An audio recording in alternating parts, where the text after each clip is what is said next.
From the start, we've intended to make it so that the model could be generalizable, scalable, and sustainable. The Blueprint for Health now operates in 14 health service areas throughout Vermont and serves more than half of the state's residents.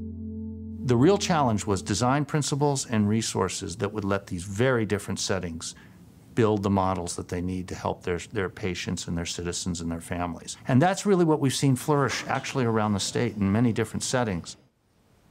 The original Blueprint pilot sites demonstrate how generalizable the Blueprint model has been. St. Johnsbury is a rural community in the northeast corner of Vermont, where there are fewer medical resources for a population that is generally older and more prone to chronic conditions than the rest of the state. In contrast, Burlington is an urban center with a dense population, a busy academic hospital, and many more practices to support. With a plan for 5 full-time equivalent community health team members for every 20,000 patients, the model has scaled to support the many practices in the Burlington area that have wanted to join. This type of model uses payment reforms to put that type of holistic support in place for patients and families. The footprint of medical homes growing across the country is going to need similar types of strategies. And there really lies the opportunity for scalability beyond the borders of Vermont. And if we demonstrate that multidisciplinary teams can support practices in different settings, rural and urban, some version of that may be adaptable in other places in the country. Vermont has the advantage of being small enough that the entire health system is organized at the state level. The idea that we can make changes here, whether that's legislative or even at the local level, is perhaps easier, if you will, because you can get your hands around it. I mean, the local level is a really small place. That being said, that doesn't mean we can't share our experiences and our knowledge with people in other parts of the country or other parts of the world and learn also from people in other places. North Carolina is a great example of that, where they have community-based teams supporting practices, a much larger state, and even though it's to date only a Medicaid initiative, it's working and it's helping them achieve these same type of goals. So there really are good signs that this is generalizable beyond the borders of Vermont. Other health systems can learn from the challenges Vermont has faced in expanding the Blueprint model.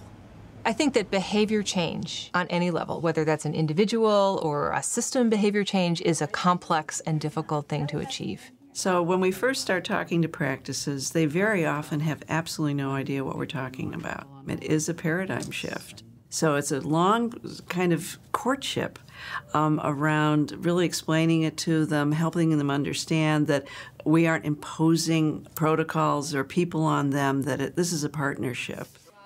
The Blueprint team has also faced challenges getting the health IT systems from around the state to share information effectively.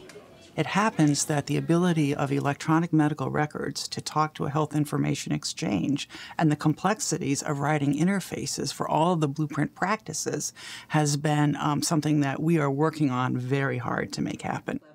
Even with these challenges, the Blueprint team is seeing a pattern of success as the model spreads to new areas.